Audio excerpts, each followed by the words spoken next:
हैं कि हे रानी, आप एक बार कहिए तो। हे सुलोचनी, हे केकई बहनी, हे केकई, आप जो कहेंगी मैं वह करूं। क्यों? क्योंकि आज तक रघुकुल रीति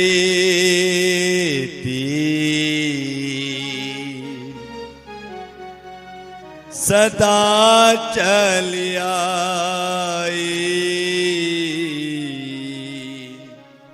पर प्राण जाए बरो बचन न जाए।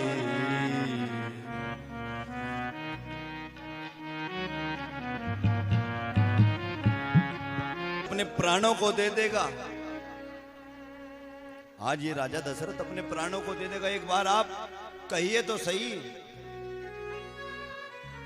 केकई कहने लगी, सोच करके बोली, ये राजा दशरथ, जो मैं मांगने वाली हूं, आपने प्राणों की बात की है तो प्राण भी जा सकते हैं आज जो मैं मांगना चाहती हूं प्राण भी जा सकते हैं आपके। कहने लगे कि कहीं मांगो, आप क्या मांगना चाहते। कहने लगी, आपने कभी देवाली संग्राम में दो शब्द मुझे कहते कि दो वाक्य आप कभी भी मांग सकती हैं। आज तक वो दो धरोहर मेरी आपके पास रखी हुई है, आज मैं वो पूरा करना चाहती हूँ। रान उस समय दशरथ जी कहने लगे, आप दो धरोहर की बातें कर रही हैं। आप अगर आज 4 धरोहर भी मांगे, आज ये सहज में ही ये राजा दशरथ पूर्ण कर देगा। कहने लगी, पहले आप 2 ही कर दीजिए। कहने लगी, क्या? सबसे पहला, तापस वेश विशेष उदासी। मैं चाहती हूं आप तापस वेश। राजा दशरथ सोचने लगे, ये ऐसा लगता है हमें वृद्धावस्था आ गई है, हमारे बारे में बोलना चाह रही है। तो राजा दशरथ जी कहने लगे, रानी रानी बोलो बोलो।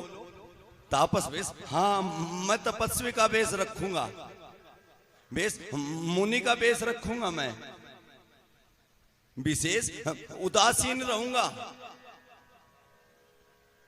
कहने लगी रानी कि हे राजा, आपके लिए नहीं,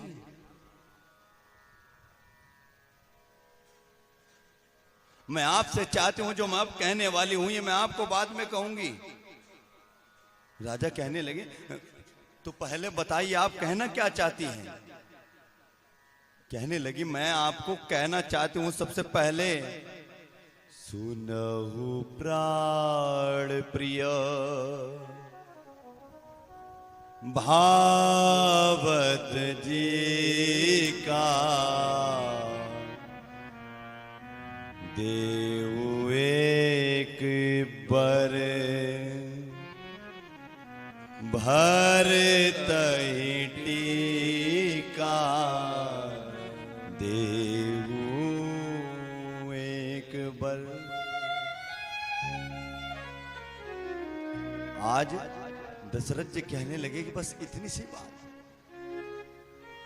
बस इतनी सी बात, इतनी सी बात के ऊपर आपने इतना बड़ा मुख बना करके आप लेट गई कोप भवन में आकर के, बस इतनी सी बात के ऊपर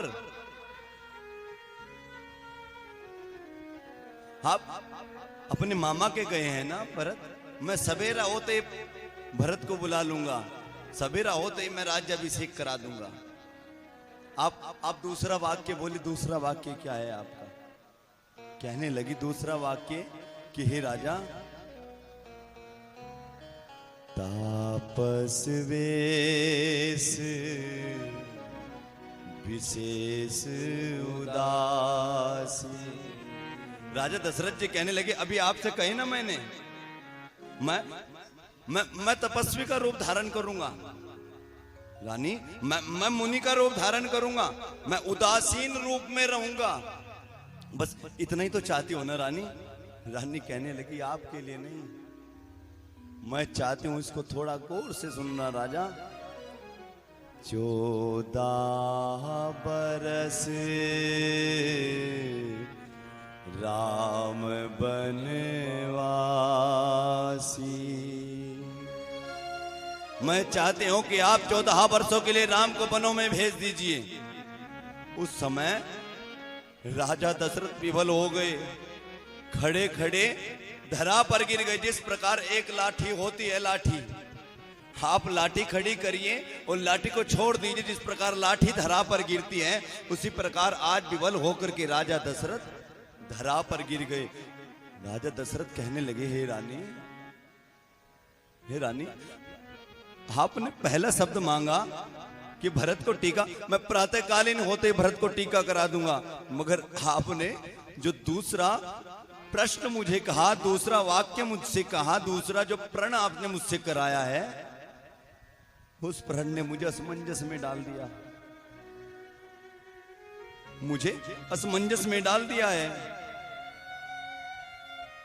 मैं भरत को तिलक करा दूंगा, मगर राम मेरे प्राण है, प्राण।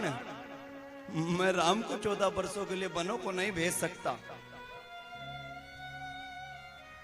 हे कैकेयी, आप और कुछ मांग लीजिए, मगर राम मेरे प्राण है, प्राण। मेरे प्राण जा सकते हैं। आज जिस प्रकार एक मछली जल से निकलने के बाद जीवित नहीं रह सकती, आज ये दशरथ भी ऐसे ही उस मछली की भांति है। ये दशरथ मर जाएगा। कैकेयी कहने लगी, राजा मरना तो आज उचित है, मरना आज उचित है राजा। अगर राम 14 वर्षों के लिए वनों को नहीं गए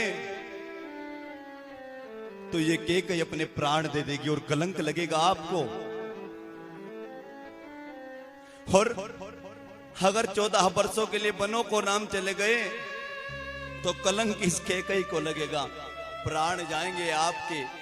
ये तो तय हो गया, प्राण तो आज जाने हैं, किसी के भी प्राण जाएंगे प्राण।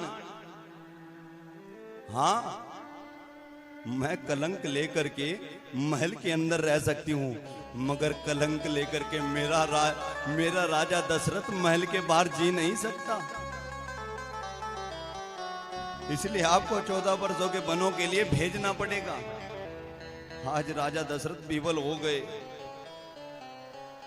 हा राम, हा राम, हा राम, हा राम कहते कहते धरा पर लोटपोट हो गए। मानो जिस प्रकार एक पक्षी बिना पंखों के हो जाता है, आज मानो एक पक्षी के पंख कट गए हों, आज मानो एक पक्षी के पंख कट गए हों। इस प्रकार विवल होकर के राजा दशरथ पड़े हैं। राजा